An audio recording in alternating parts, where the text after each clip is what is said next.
Good morning, everyone. Today is the 27th day of Teves. Beautiful, beautiful Friday morning. A little chilly. That's okay. Wakes you up. And we are on page 81 in the Chayenu. We're beginning Perek Yud Zayin. Oftentimes, we feel like, how are we going to ever be able to beat the Yetzer Hara? How are we going to be able to overcome certain desires, certain temptations, certain challenges? Some people have a hard time getting out of bed. Some people have a hard time with certain areas that we don't want to discuss, we're embarrassed about. And then comes along the Tanya and says that this thing is very near to you. It's easy, you can do it. How? Okay, Perek Yud Zayin is going to discuss how the mind is able to control the emotions. He's going to start right off the bat from the beginning. Perek Yud Zayin, chapter 17, top of page 82. So now we're going to understand, based on what we learned this week, that even a fear and love of Hashem, which remains concealed in one's mind, will infuse your mitzvahs and your Torah learning and perfecting and elevating them. And we're going to understand the pasuk that we read really before we even began the first chapter of Tanya. This thing is very near to you. All these things that we discussed are possible. How? When it says, at first glance, when we read this pasuk, this thing is very near to you in your heart. It seems contrary to our daily reality. It's not so easy, and it's not so near. I want to be able to finish this amount of Gemara in this amount of time, and I'm getting all sorts of distractions, and the Yetzer Hara is fighting me. So how is this very near to you? Some people have a difficult time remembering things, right? So you want to learn Mishnayos Baal Peh, you want to learn Gemara Baal Peh. One of the things, it's not so easy. What do you mean it's very near to you? For some people, keeping kosher is very difficult. For some people, keeping Shabbos is the most challenging thing you could ever imagine. The Torah, and the Torah is eternal. And we know that everything the Torah says is true, so it has to be true. In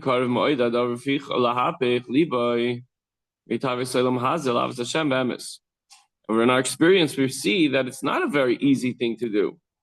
Here we say, on the one hand, that the mind rules the heart. And then a minute later, we're like, yeah, but it's not so easy.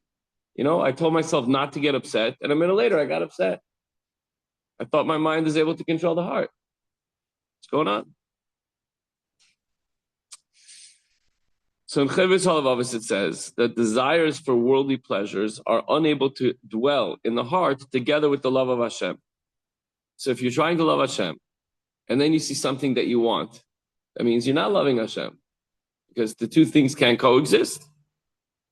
So how does it stem? How does it line up? How does it work? Indeed,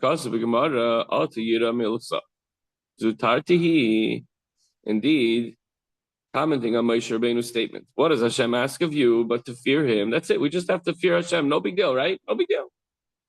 Just have Yiras Hashem and everything is good to go. But the Gemara asks, is fear of Hashem, is fear of heaven a small matter?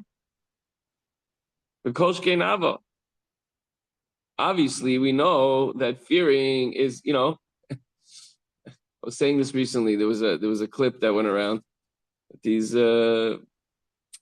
people that grew up very frum, they were in a group and they had a whole conversation. So let's try to flick the switch on Shabbos. We were told when we were kids that lightning is going to strike you down. Let's try to flick the switch on Shabbos, see what happens. Nothing happened. So let's try it again. Let's try this. Let's try that. And before they knew it, they weren't religious anymore because nothing happened. They were told that this is going to happen and they were fearful. But if let's say we're all bought in, we daven every day, we learn every day, do we have true Yiras Hashem, awe, every single day, which we're supposed to have? It's going to be the wings of the mitzvahs, Avos Hashem and Yiras Hashem. Do we have fear of Hashem that something's going to happen to us? The emes. Or do we say, I did this once already before, nothing happened. If I do it again, probably nothing's going to happen. Plus, I'll say, Slach Lano Avinu, Hashem will forgive me. Okay, that's fear. People, that's at least one level that we think, oh, if something bad's happening to me, it's probably because I did such and such. I'll try to be careful not to do that again. That's one thing. But Avas Hashem, I love Hashem, the God that I don't see, feel, smell, touch, hear. It's just a concept, a theory in my heart, in my mind. That tzaddikim dafke libam b'shusam. Our sages have said that only tzaddikim have control over their hearts to arouse a true love and fear of Hashem whenever they desire. That's not fear. If that's the case, if only tzaddikim have true love and fear of Hashem, then what about the rest of us? I mean, I'm speaking for myself. There might be tzaddikim here, but I'm just saying it doesn't seem like such an attainable level that the Torah makes it seem, sure, just all you have to do is fear Hashem. Easy road. Not so easy. But we also know that it's very near to you. So how does this work out? Ella de la ava hamavia lidei asiyas hamitzvahs bilvad. So when it says the words that you may do it, when we're talking about Karav Elecha, we say this is very near to you. So the first thing is, it refers to a love which leads to the fulfillment of the mitzvahs. When you, strictly speaking, if you're following the letter of the law, then la soisai, you know what? If your parent tells you to go do your homework, get ready for bed and go to sleep, do you love it? No, but you do it, and that means somehow that you're showing your father that you love him because you're listening to him, right? So that you may do it. La soisai means the first step is do the mitzvah. Maybe it's a lower level of love and fear, but it's showing that you love Hashem by fulfilling His will. And there's more taking place, but we don't even recognize it all the time. We're not tapping into it. The Rusa de Liba means the hidden desires of your heart. Salum slave. Gam ki enam iskalos liba kiddush pe'esh. Even if it doesn't burn like an opening fiery flame, yet it can lead to the fulfillment of the mitzvahs. You love Hashem. It's in your heart. You don't even know how to express it. You don't feel it. You don't recognize it necessarily. You have an awe. You have a yira. And meanwhile, you're ready to do a mitzvah for Hashem. That means that you had that love of Hashem in your heart. See, the fact that we're learning and we're doing mitzvahs automatically means that there is a love of Hashem and there is a fear of Hashem. Maybe it's not on the level of a tzaddik. Okay, we already established in the last month and a half, we're learning about the tzaddik and the Rosh and the Beinoni, and then we already established that we're likely not yet on that level of a tzaddik. Right, Chaim? Okay, an aspiring Beinoni, fine. So maybe we didn't reach the highest level yet, or even a higher level, but we know that just coming to shul and davening and learning, it means that we already have that love and we're exercising that love to Hashem. And this thing, this thing is very possible. All we have to do is do a mitzvah, and we're expressing the love, even if it remains hidden.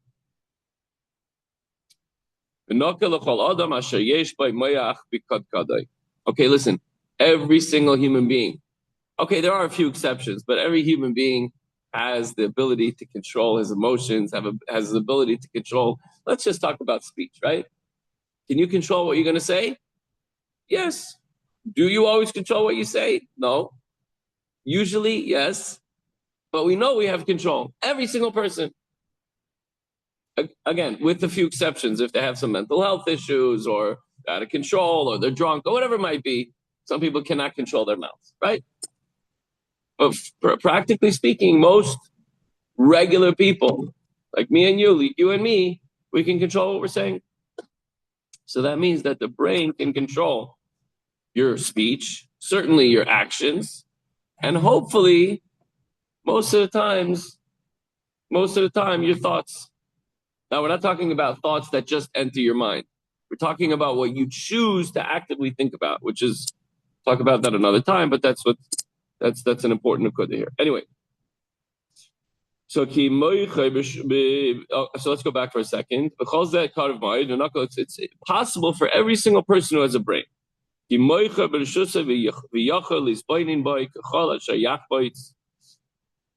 For his mind is under his control. Everybody has the ability to control their mind, even if his heart is not, which means even if your emotions sometimes rage out of control, your your mind can think about it and decide, you know what?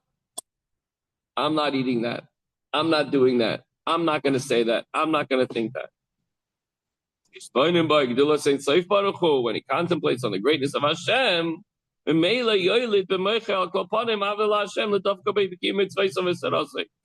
so if a person would stop for a moment and close his eyes, whether during Shema or before davening, and he thinks about the greatness of HaKadosh Baruch Hu, Hashem created the whole world. Hashem split the sea. Hashem gave us the Torah. And Hashem cares about you and me. And he cares about even the tiniest little, whether it's blade of grass and the greatest thing you could ever imagine. Then he starts to love Hashem. So could it be done? Yes. Do we do it actively every single day? I don't know. That's up to you. That's certainly highly recommended. Then, and studying Torah and doing a mitzvah is the purpose of man. That's our purpose. But the pasuk says, to do them this day. This day means to do this physical action in this physical world. Today is this world. Tomorrow is the world to come. Tomorrow, we're referring to the afterlife, when you get schar for what you did today here in this world. So how does this love motivate when a person contemplates the greatness of Hashem? How does it motivate one to perform a mitzvah? So the Alter Rebbe, Tanya goes now on to explain.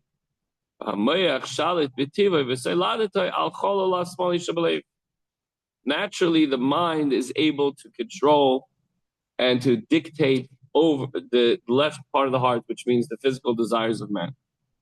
Over the mouth and over the other bodily organs, which are instruments of action. So this is what you can do. Is it always so easy? No. But once you do it and you realize, oh, I could literally do it in 5 minutes or even 30 seconds or 10 seconds. All I have to do is close my eyes, even keep them open, whatever. But I'm saying closing your eyes is easier to meditate. And you think of the Eibishter, you think of God. Think, what can I do to make Hashem happy? What can I do to make my Father in heaven happy? What would I do that might disappoint him? Okay, that, fine, I'm not going to do that. What can I do to make him happy? He probably wants me to learn and to daven and to do something kind to somebody else. Call up an old friend, visit the sick, give tzedakah, get ready for Shabbos. Don't get angry before Shabbos when the Fridays are short and things get tight right at the last minute, right? Something that the trap that we all fall into. And as soon as I do that, suddenly I'm loving Hashem. I'm doing what he asked me to do. So we realize, it's how could I love God? How could I fear God? It seems like such a foreign, difficult lifetime of challenging achievements. And then we realize that, you know what? It really, all we have to do is stop and take a moment, and we're fulfilling Avos Hashem and Yiras Hashem. So the takeaway for today is doing a mitzvah so close to you. Just think about the Eibishter. Think about the greatness of Hashem, and you will come to love him. And when you do, that's what Hashem wants us to do. That brings tremendous nachas ruach. And then we realize that it's well within our abilities to do it. All you have to do is put in effort. Sometimes it's a moment. Sometimes it's a 5-minute thing. Sometimes it's an hour. But in truth, it's really every single day, the rest of our lives. Just got to do it. All right, Chavra? Have a wonderful, amazing day.